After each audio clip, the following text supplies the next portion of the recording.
शुक्लाम्बरधरं विष्णुं शशिवर्णं चतुर्भुजं प्रसन्नवदनं ध्यायेत् सर्वविघ्नोपशान्तये व्यासं वसिष्ठनप्तारं शक्तेः पौत्रमकल्मषं पराशरात्मजं वन्दे शुकतातं तपोनिधिं व्यासाय विष्णुरूपाय व्यासरूपाय विष्णवे नमो वै ब्रह्मनिधये वासिष्ठाय नमो नमः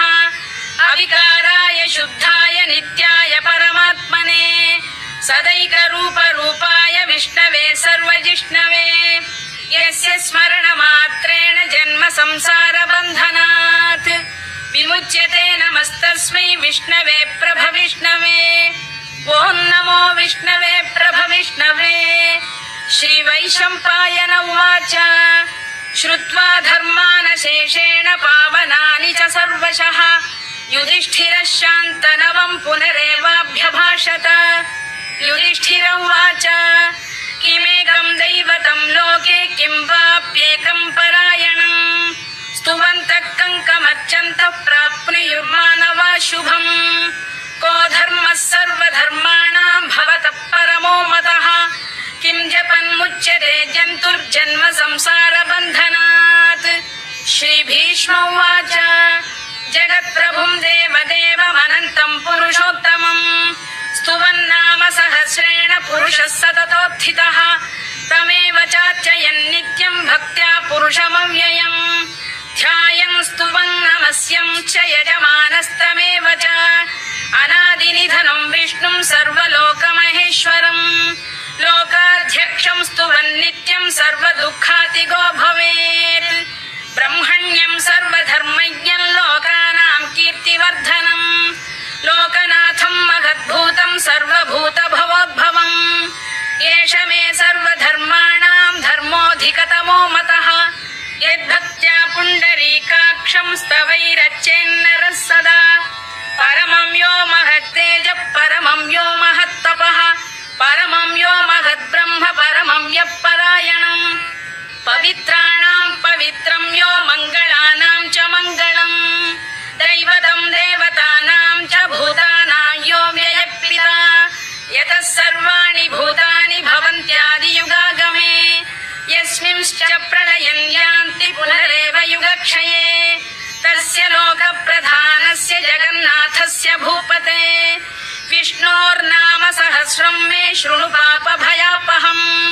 यानि नामानि गौणानि विख्यातानि महात्मनः ऋषिभिः परिगीतानि तानि वक्ष्यामि भूतये ऋषिर्नाम्नां सहस्रस्य वेदव्यासो महामुनिः छन्दोऽनुष्टुप् तथा देवो भगवान् देवकीसुतः अमृतांशुद्भवो बीजं शक्तिर्देवकी नन्दनः त्रिसामाहृदयं तस्य शान्त्यर्थे विनियुज्यते विष्णुं जिष्णुं महाविष्णुं प्रभविष्णुं महेश्वरम् अनेकरूपदैत्यान्तं नमामि पुरुषोत्तमम् अस्य श्रीविष्णोर्दिव्यसहस्रनामस्तोत्रमहामन्त्रस्य श्रीवेदव्यासो भगवान् ऋषिः अनुष्टुप्छन्दः श्रीमहाविष्णुः परमात्मा श्रीमन्नारायणो देवता अमृतांशोद्भवो भानुरिति बीजम् देवकी नन्दन श्रेष्ठेति शक्तिः उद्भवः क्षोभणो देव इति परमो मन्त्रः शङ्खबृन्नन्दकी चक्रीति कीलकम् शार्ङ्गधन्वा गदाधर इत्यस्त्रम् रथाङ्गपाणिरक्षोभ्य इति नेत्रम् त्रिसामासामगः सामेति कवचम्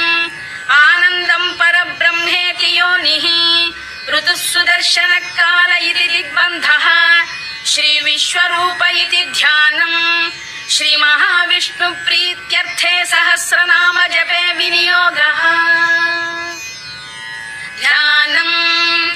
क्षीरोदन्वत्प्रदेशे शुचिमणिविलसत्सैकते मौक्तिकानाम् माला क्लुप्तासनस्थस्फटिकमणिनिभैर्मौक्तिकैर्मण्डिताङ्गः शुभ्रैरभ्रैरदभ्रैरुपरि विरचितैर्मुक्तपीयूषवर्षैः आनन्दीन पुनीयादरिनलिन गदा शङ्खपाणिर्मुकुन्दः भूः पादौ यस्य नाभिर्वियदसुरनिलश्चन्द्रसूर्यौ च नेत्रे कर्णावाशा शिरोद्यौर्मुखमपि दहनो यस्य वास्तेयमब्धिः अन्तस्थं यस्य विश्वं सुरनरखगो भोगि गन्धर्वदैत्यैः चित्रं रम्यते तं त्रिभुवन वपुषं विष्णुमीशं नमामि ॐ नमो भगवते वासुदेवाय शान्ताकारं भुजगशयनं पद्मनाभं सुरेशं विश्वाधारं गगनसदृशं मेघवर्णं शुभाङ्गम् लक्ष्मीकान्तं कमलनयनं योगिहृद्ध्यानगम्यं वन्दे विष्णुं भवभयहरं सर्वलोकैकनाथम् मेघश्यामं पीतकौशेयवासं श्रीवत्साङ्कं कौस्तुभोद्भासिताङ्गम् पुण्योपेतं पुण्डरीकायताक्षं विष्णुं वन्दे सर्वलोकैकनाथम् नमः समस्तभूतानामादिभूताय भूभृते अनेकरूपरूपाय विष्णवे प्रभविष्णवे सशङ्खचक्रं सकिरीटकुण्डलं सपीतवस्त्रं सरसीरुभेक्षणं सहारवक्षस्थलशोभिकौस्तुभं नमामि विष्णुं शिरसा चतुर्भुजम् छायायां पारिजातस्य हेमसिंहासनोपरि आसीनमम्बुदश्याममायताक्षमलङ्कृतम् चन्द्राननं चतुर्बाहुं श्रीवत्साङ्कितवक्षसम् रुक्मिणी सत्यभामाभ्यां सहितं कृष्णमाश्रये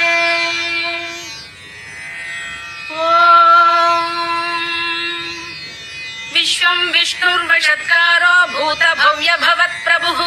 भूतकृद्भूतभृद्भावो भूतात्मा भूतभावनः भूतात्मा परमात्मा च मुक्तानां परमागतिः अव्ययः पुरुषः साक्षी क्षेत्रज्ञोऽक्षर एव च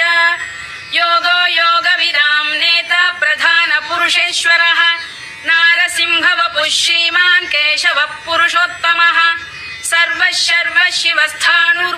सर्वशिवस्थाणुर्भूतादिर्निधिरव्ययः सम्भवो भावनो भर्ता प्रभव प्रभुरीश्वरः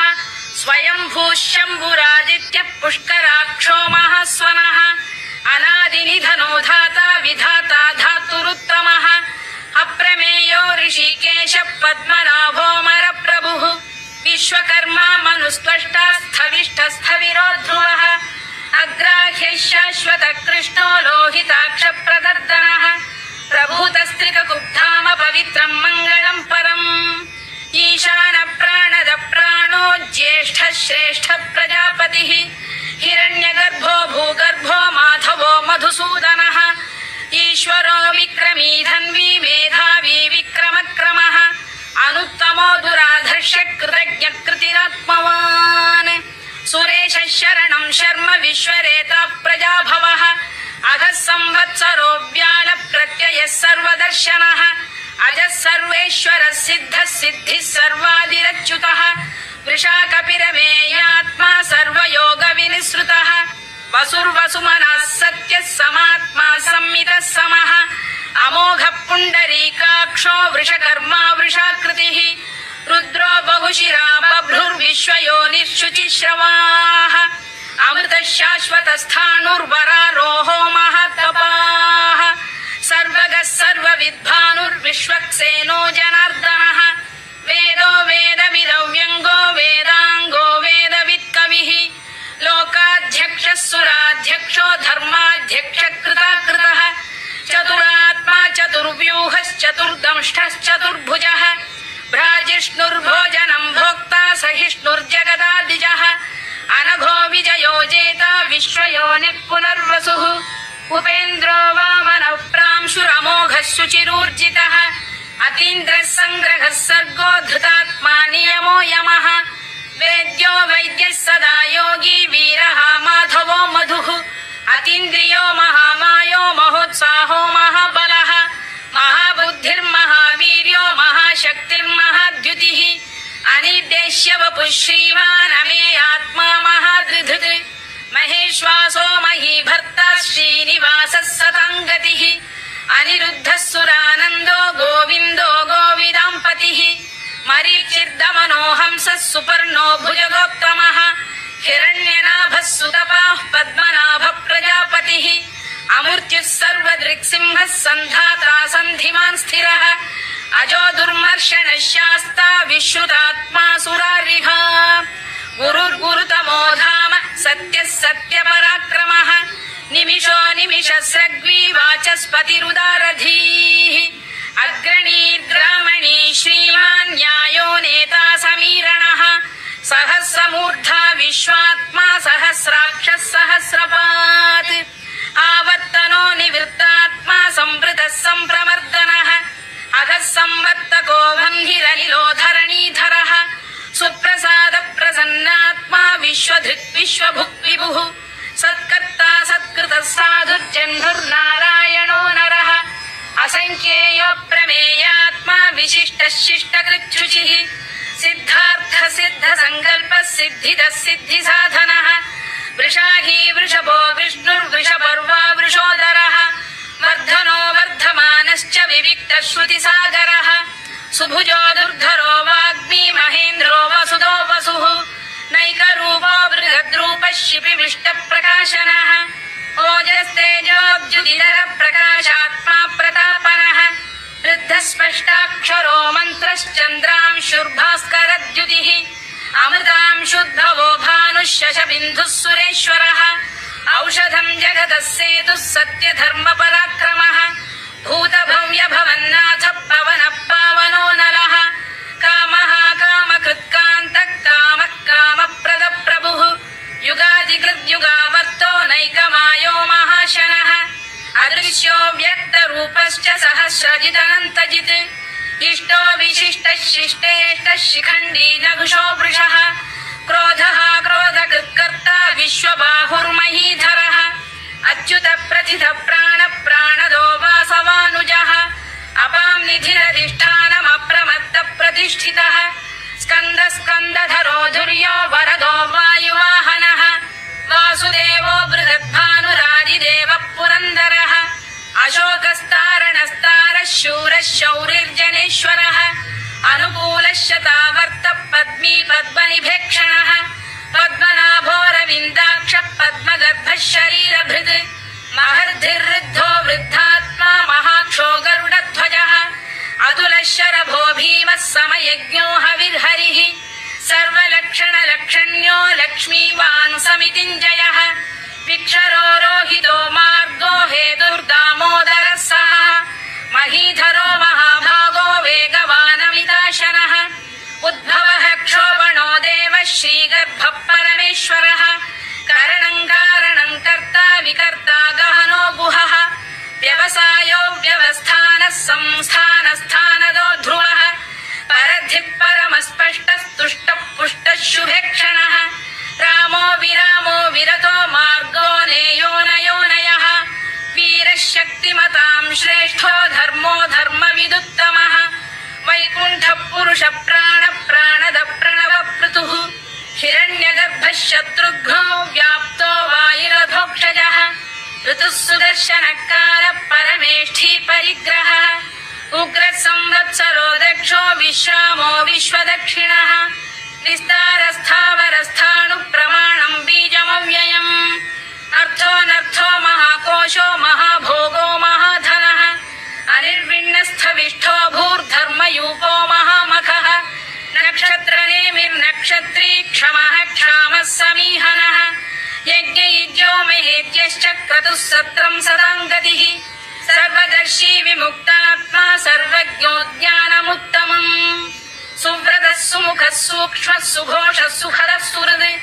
मनोहरो जितक्रोधो वीरबाहुर्विदारणः स्वापनः स्ववशो व्यापी नैकात्मा नैककर्मकृत् वत्सरो वत्सलो वत्सी रत्नगर्भो धनेश्वरः धर्मकुब्धर्मकृद्धर्मी सदसक्षरमक्षरम्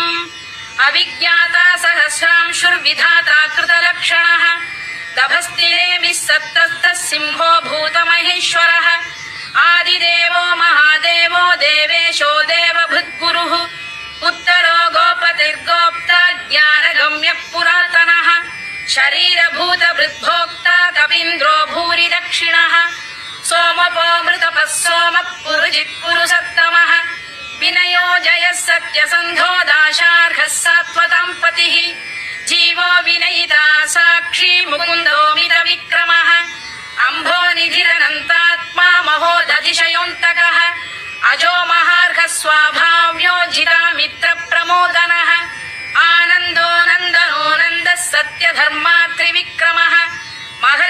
कपिलाचार्यः कृतज्ञो मेदिनीपतिः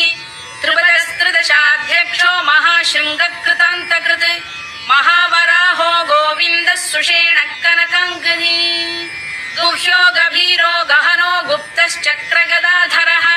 मेधास्वाङ्गो जितकृष्णो दृढः सङ्कर्षणोच्युतः वरुणो वारुणो वृक्षः पुष्कराक्षो महामनाः भगवान् बलहानन्दी वनमाली हलायुधः आदित्यो ज्योतिरादित्यः सहिष्णुर्गतिसत्तमः सुधन्वाखण्ड परशुर्दारुणो द्रविणप्रदः दिवस्पृक् सर्वदृक्व्यासो वाचस्पतिरयो निजः त्रिसामासामगः साम निर्वाणम् भेषजम् भिषज सन्न्यासकृच्छमः शान्तो निष्ठा शान्तिपरायणम् शुभाङ्गः शान्तिदः स्रष्टा कुमुदः कुवलेशयः गोहितो गोपदैर्गोप्ता वृषभाक्षो वृषप्रियः अनिवर्ती निवृत्तात्मा संक्षेप्ता क्षेमकृत् शिवः श्रीवत्सवक्षः श्रीवासः श्रीपतिः श्रीमताम्बरः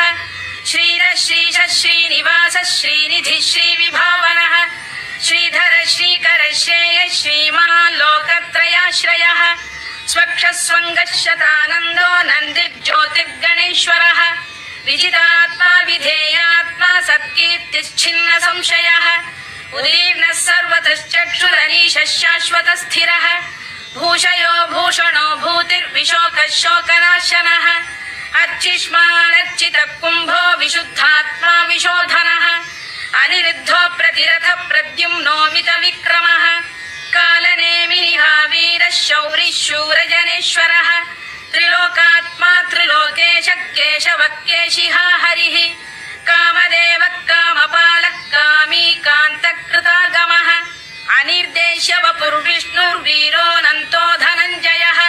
ब्रह्मण्यो ब्रह्मकृद्ब्रह्मा ब्रह्म ब्रह्मविवर्धनः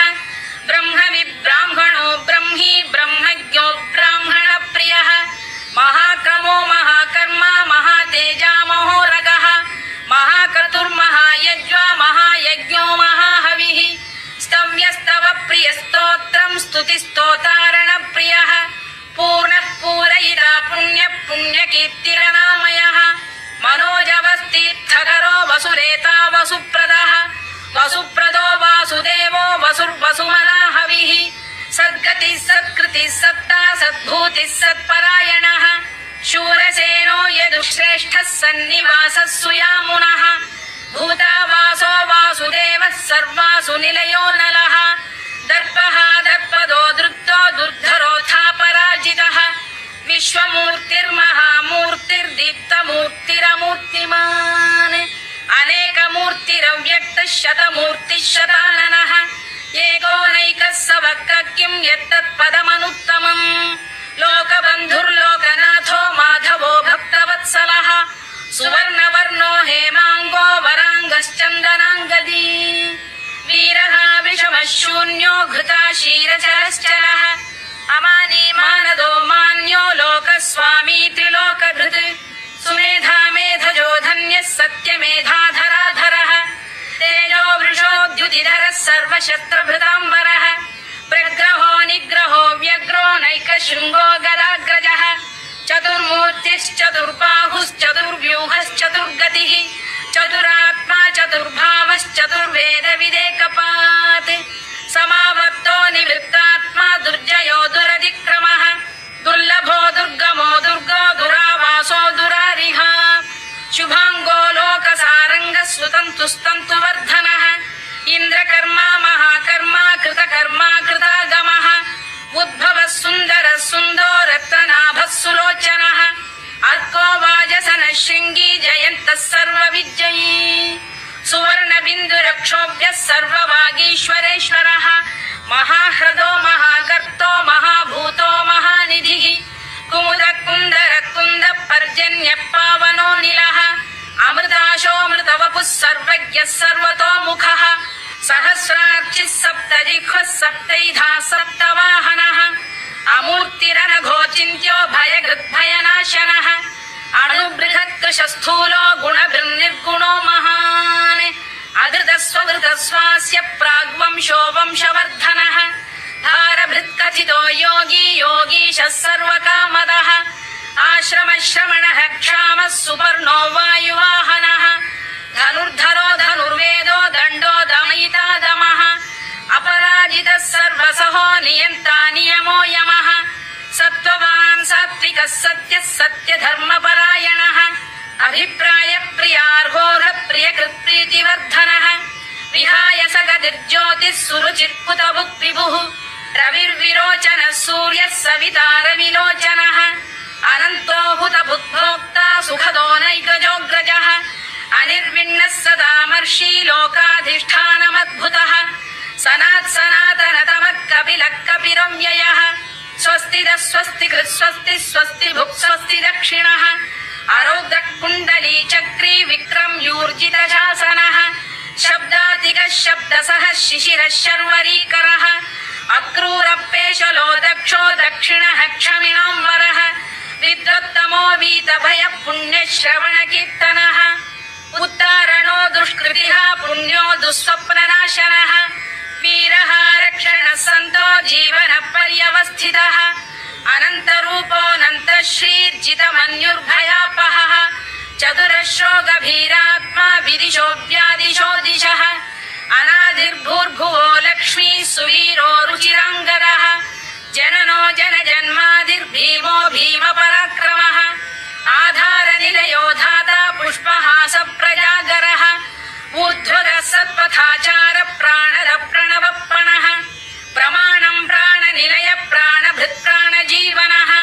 तत्त्वम् तत्त्वविदेकात्मा जन्म मृत्युजरातिगः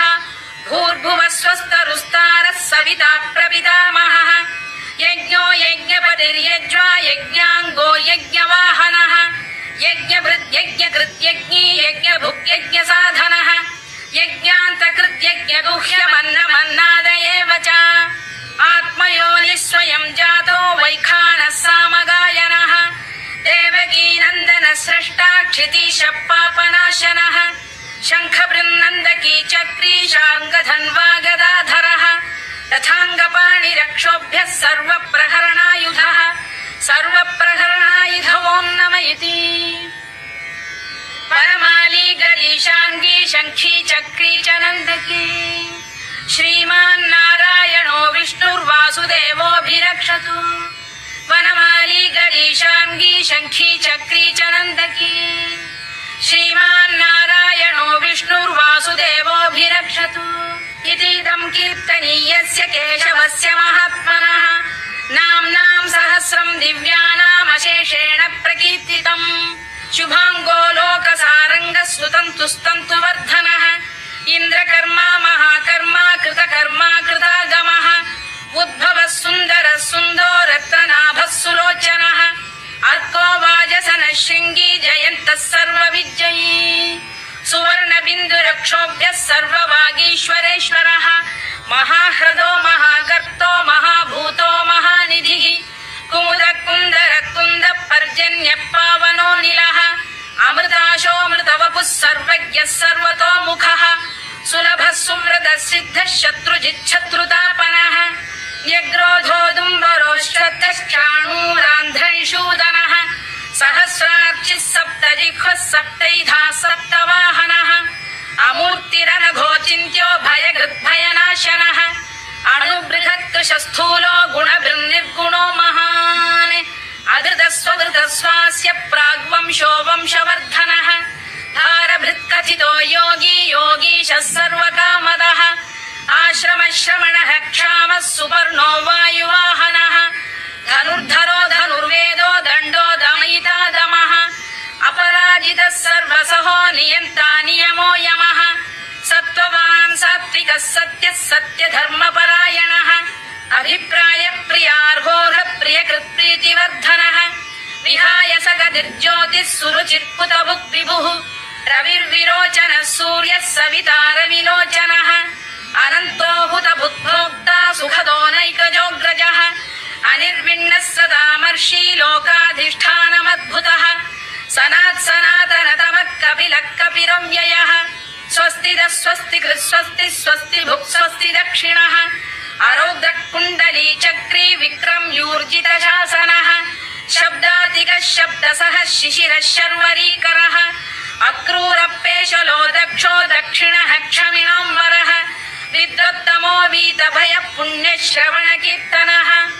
उद्धारणो दुष्कृतिः पुण्यो दुःस्वप्ननाशनः वीरः रक्षणः सन्तो जीवनपर्यवस्थितः अनन्तरूपोऽनन्तश्रीर्जितमन्युर्भयापहः चतुरश्रो गभीरात्मा विदिशो व्यादिशो दिशः अनादिर्भूर्भुवो लक्ष्मी सुवीरो रुचिराङ्गदः जननो जनजन्मादिर्भीमो भीमपराक्रमः आधारनिलयो धाता पुष्पहास प्रजागरः ऊर्ध्वगः सत्पथाचार प्राणद प्रणवप्रणः प्रमाणं प्राणनिलय प्राणभृत्प्राणजीवनः तत्त्वं तत्त्वविदेकात्मा जन्म मृत्युजरादिगः भूर्भुवः स्वस्तरुस्तारः सविता प्रपितामहः यज्ञो यज्ञपतिर्यज्वा यज्ञाङ्गो यज्ञवाहनः यज्ञभृद्यज्ञकृत्यज्ञी यज्ञभुक्यज्ञसाधनः यज्ञान्तकृत्यज्ञगुह्यमन्नमन्नाद एव च आत्मयोनिः स्वयं जातो वैखानः सामगायनः देवकीनन्दनः स्रष्टा क्षितीशः पापनाशनः शङ्खबृन्नन्दकी चक्री शार्ङ्गधन्वा गदाधरः तथाङ्गपाणिरक्षोभ्यः सर्वप्रहरणायुधः सर्वप्रहरणायुधवो नम इति वनमाली गरीशाङ्गी शङ्खी चक्री च नन्दकी श्रीमान्नारायणो विष्णुर्वासुदेवोऽभिरक्षतु वनमाली गरीशाङ्गी शङ्खी चक्री च नन्दकी श्रीमान्नारायणो विष्णुर्वासुदेवोऽभिरक्षतु वनमाली गरीशाङ्गी शङ्खी चक्री च नन्दकी श्रीमान्नारायणो विष्णुर्वासुदेवोऽभिरक्षतु इतीदं कीर्तनीयस्य केशवस्य महात्मनः नाम्नां सहस्रं दिव्यानामशेषेण प्रकीर्तितम् य इदं शृणुयात् नित्यं यश्चापि परिकीर्तयेत् नाशुभं प्राप्नुयात् किञ्चित् सोमुत्रेह च मानवः वेदान्तको ब्राह्मणः स्यात् क्षत्रियो विजयी भवेत् वैश्यो धनसमृद्धः स्यात् क्षूद्रः सुखमवाप्नुयात् धर्मार्थी प्राप्नुयात् धर्ममर्थार्थी चार्थमाप्नुयात् कामानवाप्नुयात् कामी प्रजार्थी चाप्नुयात् प्रजाम् भक्तिमान् यः सदोत्थाय शुचिस्तद्गतमानसः सहस्रं वासुदेवस्य नाम्नामेतत् प्रकीर्तयेत् यशः प्राप्नोति विपुलं याति प्राधान्यमेव च अचलां श्रियमाप्नोति श्रेयः प्राप्नोत्यनुत्तमम् न भयं क्वचिदाप्नोति वीर्यं तेजश्च विन्दति भवत्य रोगोद्युतिमान् बलरूपगुणान्वितः रोगार्तो मुच्यते रोगात् बद्धो मुच्येत बन्धनात् भयान्मुच्येत भीतस्तु मुच्येतापन्न आपदः दुर्गाण्यतितरत्याशु पुरुषः पुरुषोत्तमम् सुवन्नाम सहस्रेण नित्यं भक्तिसमन्वितः वासुदेवाश्रयो मर्त्यो वासुदेवपरायणः सर्वपापविशुद्धात्मा याति ब्रह्म सनातनम् न वासुदेव भक्तानामशुभं विद्यते क्वचित् जन्म मृत्युजरा व्याधि भयं नैवोपजायते इमं स्तवमधीयान श्रद्धा भक्तिसमन्वितः युज्येतात्मसुखक्षान्ति श्रीधृतिस्मृतिकीर्तिभिः न क्रोधो न च मात्सर्यं न लोभो न शुभामतिः भवन्ति कृतपुण्यानां भक्तानां पुरुषोत्तमे द्यौः स चन्द्रार्कनक्षत्राखं दिशो भूर्महो दधिः वासुदेवस्य वीर्येण विधृतानि महात्मनः ससुरासुरगन्धर्वं स यक्षोरगराक्षसम् जगत्वशे वर्ततेदं कृष्णस्य सचराचरम् इन्द्रियाणि मनो बुद्धिः सत्त्वं तेजो बलं धृतिः वासुदेवात्मकान्याहुः क्षेत्रं क्षेत्रज्ञ एव च सर्वागमानामाचार प्रथमं परिकल्पते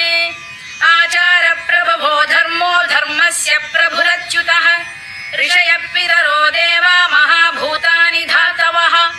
जङ्गमा जङ्गमं चेदं जगन्नारायणोद्भवम् योगो ज्ञानं तथा साङ्ख्यं विद्या शिल्पादिकर्म च वेदाशास्त्राणि विज्ञानमेतत् सर्वं जनार्दनात् एको विष्णुर्महद्भूतं पृथग्भूतान्यनेकशः त्रीन् लोकान् व्याप्य भूतात्मा भुङ्क्ते विश्वभुवव्ययः इमं स्तवं भगवतो विष्णोर्व्यासेन कीर्तितम् पठेद्य इच्छेत् पुरुषः श्रेयत् प्राप्तुं सुखानि च विश्वेश्वरमजं देवं जगतः प्रभुमव्ययम् भजन्ति ये पुष्कराक्षं न ते यान्ति पराभवम् नम इति अर्जुनोवाच पद्मपत्रविशालाक्ष पद्मनाभसुरोत्तम भक्तानामनुरक्तानां त्राता भव जनार्दन श्रीभगवानुवाच यो मां नाम सहस्रेण स्तोतुमिच्छति पाण्डव सोऽहमेकेन श्लोकेन स्तुत एव न संशयो नम इति व्यासोवाच वासनाद् वासुदेवस्य वासितं भुवनत्रयम् सर्वभूतनिवासोऽसि वासुदेव नमोऽस्तुते वासुदेव नमोऽस्तु नम इति पार्वत्युवाच केनोपायेन लघुना विष्णोर्नाम सहस्रकम् पठ्यते पण्डितैर्नित्यं श्रोतुमिच्छाम्यहं प्रभो ईश्वर उवाच श्रीराम राम रामेति रमे रामे मनोरमे सहस्रनाम तत्तुल्यं राम नाम वरानने श्रीराम राम रामेति रमे रामे मनोरमे सहस्रनाम तत्तुल्यं राम नाम वरानने श्रीराम राम रामेति रमे रामे मनोरमे सहस्रनाम तत्तुल्यं राम नाम वरानने राम नाम वरानन नम इति ब्रह्मोवाच नमोऽस्त्वनन्ताय सहस्रमूर्तये सहस्रपादाक्षि शिरोरुबाहवे सहस्रनाम्ने पुरुषाय शाश्वते सहस्रकोटियुगधारिणे नमः सहस्रकोटियुगधारिणे नम इति सञ्जय उवाच यत्र योगेश्वर कृष्णो यत्र पार्थो धनुर्धरः तत्र श्रीविजयो भूतिर्ध्रुवानीतिर्मतिर्मम श्रीभगवानुवाच अनन्याश्चिन्तयन्तो मां ये जनाः पर्युपासते तेषां नित्याभियुक्तानां योगक्षेमं वहाम्यहम् परित्राणाय साधूनां विनाशाय च दुष्कृताम्